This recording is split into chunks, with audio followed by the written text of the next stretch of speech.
Ayan, magandang gabi po sa inyong lahat. Ayan, maliwanag pa naman dito. Magandang gabi po sa inyong lahat dyan. Kumusta na po ang lahat? Ito.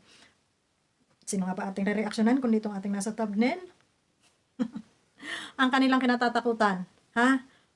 Ang kanilang kinatatakutan sa kita ni Beyonce sa loob ng isang oras lang ba? 490.80 centavos. Ayan ang kinita pala ni Beyonce, no? Pero bago ang lahat, shoutout muna tayo. Shoutout muna. Sa aking mga kasamahan, Banat Bagsi, Hayat Samoras, ayan, Tita Lydia, Kaberks, Hasa 26, ayan, Ate Magalo, Mix Vlog, at Kaberks, at ang inyong tagapagdaldag. May nalimutan ba ako? Ma'am Jacqueline! Ma'am Jacqueline, shoutout sa iyo. Namuntik na malimutan. Pambira. So, ayun. At ito nga pinagkakalat ni, sino ba ito nagkakalat na to? Nako, pinagkakalat ni ano? Asa na? Pinagkakalat ni Papa Berhilio. Si Berhilio na kung saan ay sinasabi niyang kinulang, di umano. Base dito sa ating title, Beyonce hindi na kontento sa palipad, humingi pa ng GCash. Oy, humingi pa ng GCash. Ito po yung pinagkakalat na kasinungalingan ni Berhilio na kung saan na inggit dito kay Beyonce sa palipad. Ang humingi pa raw ng GCash. Dito nyo makikita na itong mga taong ito, ganito talaga ito ka mga sinungaling, ano? Yung ang galing nilang gagawa ng kwento. Na mukha naman talagang walang kaalam-alam sa kwento ng buhay, itong si Berhilio, kundi nakikisaw-saw lamang para manginain sa loob ng kalingap. Alalahanin mo, Berhilio, mga bukas-bukas wala ka na rin re-reactionan dyan. Mapapagaya ka doon sa kung saan grupo ka umalis, no? Kunyari ka pa, samantalang ikaw nga naglalapag ka rin ng Gcash mo. Kapal ng mukha, di ba?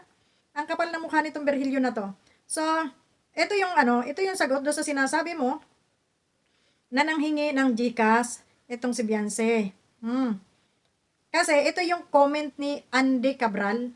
O ayan, na screenshot, no? So dito mo mapapatunayan na itong Berhilio na to ay talagang gagawa lamang ng kwento para may mapag-usapan, ano, para may topic sila. No? Unang-una si Beyonce ay hindi nanghingi or naglapag ng kanyang GCash kung hindi ito hiningi ng sponsor. 'Di ba? Sabi dito ni Andy, PM mo, GCash mo, Beyonce. Sabi ni Andy Cabral, kaya raw sinabi niya dahil may nanghihingi ng GCash, no? Ni Beyonce para magpapadala ng pang-allowance. Pero anong sinabi ni Berhilio? Ha? Hindi na kontento si Beyonce, naglapag pa raw di umano ng GCash. So, ibig sabihin, talagang inggit na inggit kayo. Ha? Inggit ba sa palipad? Ha? Retokado? Silaw na silaw kayo doon sa palipad. Di ba? Kawawa naman itong mga ito. Kawawa naman kayo, pambihira kayo. Palipad lang. Ginawa nyo na talaga ng issue. Kawawa naman to. Para itong si para itong si Egypta. O, itong mga ito. Makakapal ang mga mukha. No? Puro kay Beyonce. Hoy, Egypta. Anuhin mo si, yung midit mo. Yan ang reaksyonan mo. Dahil parehas na kayo nandito sa Kalingap. Di ba? Tumalo na kayo. Umalis ka na. Kabit-bit mo yung midit mo na yan. Pero nga, bakit andyan ka sa Kalingap at dito ka nagbibida-bida? Bira talaga ito mga mga tao na to na for the views only. Kung saan yung nandun yung langaw. Hoy, mga langaw. Di ba? Sobrang yayabang pambira. Sobrang yayabang. Tapos ang mga comment, nasa na ang mga comment? Grabe. Grabe kayo sa inyong mga komento. Nasaan ang comment? Ito. Basahin natin dito sa walang kamatayang comment nila ito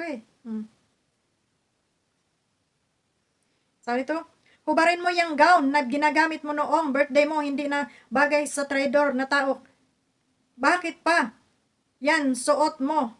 Wala ka na sa Kalingap at pag nag-live, hindi ka marunong, sabi ni Lorna Cayetano Clarin. Kung hindi ba naman tanga, bakit nakagamba si Beyonce nung nag-live? Normal, nakasuot yan. Kasi picture yun di ba yung nakagown siya, yung may, sa birthday niya.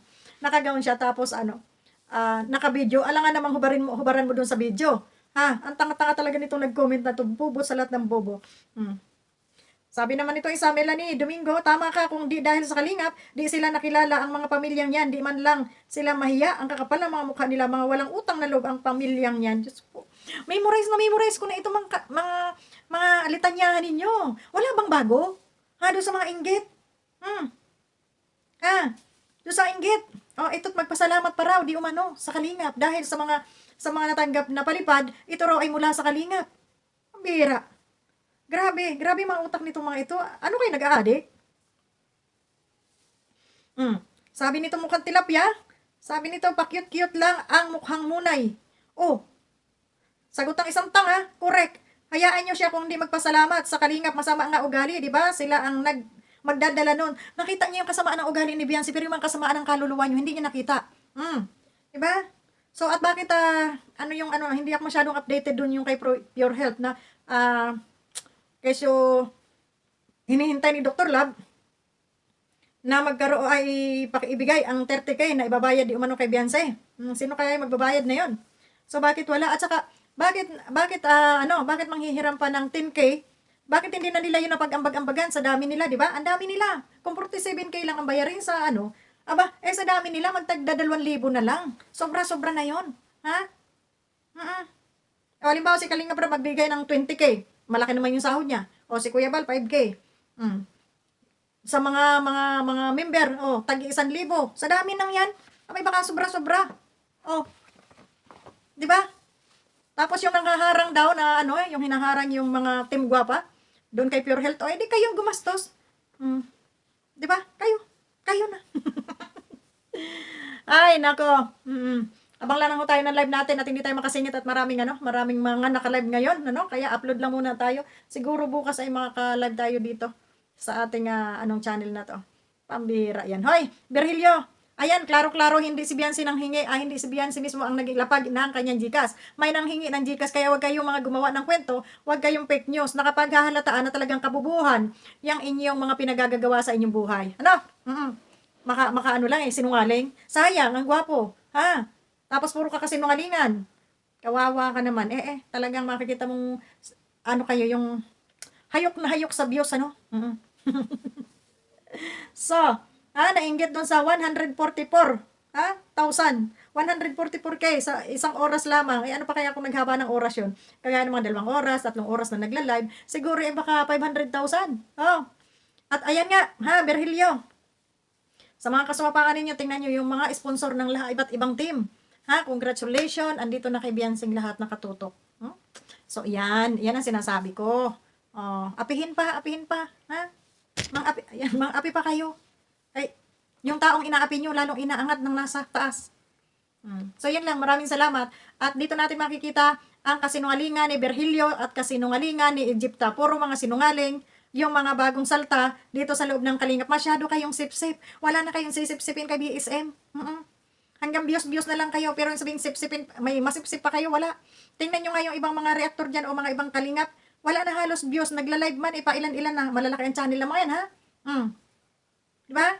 Kasi wala nang tiwala yung ibang tao. Kung may nauuto man kayo, pailan-ilan na lang yun, ha? Yung iba dyan, nagising na. So, yun lang. Maraming salamat and God bless. Huwag sinungaling, ha, Virgilio? Sagutin mo na lang ng sagutin si Mang Rene para masaya ang buhay mo. Bye-bye.